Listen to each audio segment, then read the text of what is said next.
بسم اللہ الرحمن الرحیم۔ السلام علیکم ورحمۃ اللہ وبرکاتہ۔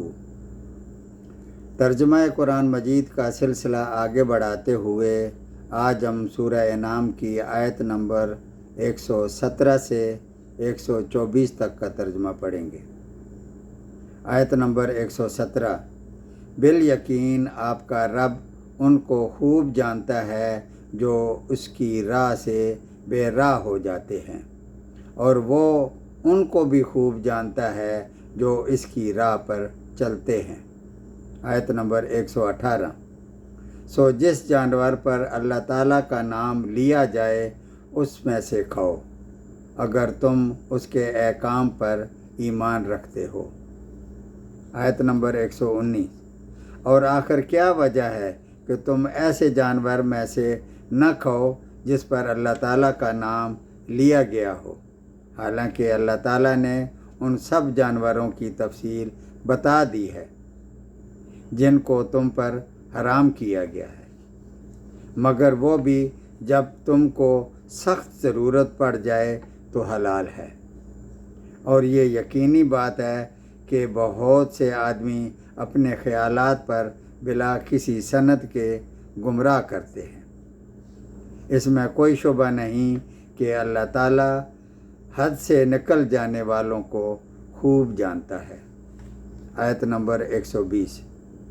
اور تم ظاہری گناہ کو بھی چھوڑ دو اور باطنی گناہ کو بھی چھوڑ دو، بلا شبہ جو لوگ گناہ کر رہے ہیں ان کو ان کے کیے کی عنقریب سزا ملے گی۔ آیت نمبر 121۔ اور ایسے جانوروں میں سے مت کھاؤ جن پر اللہ تعالیٰ کا نام نہ لیا گیا ہو، کیونکہ یہ کام نافرمانی کا ہے، اور یقیناً شیاطین اپنے دوستوں کے دل میں ڈالتے ہیں تاکہ یہ تم سے جدال کریں، اور اگر تم ان لوگوں کی اطاعت کرنے لگو تو یقیناً تم مشرک ہو جاؤ گے۔ آیت نمبر 122۔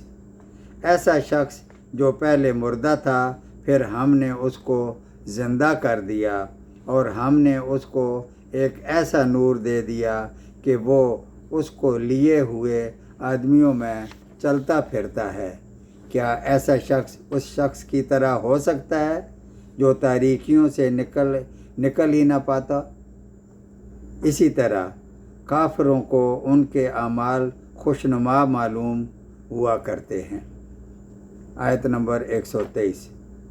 اور اسی طرح ہم نے ہر بستی میں وہاں کے رئیسوں ہی کو جرائم کا مرتکب بنایا تاکہ وہ لوگ وہاں فریب کریں، اور وہ لوگ اپنے ہی ساتھ فریب کر رہے ہیں اور ان کو ذرا خبر نہیں۔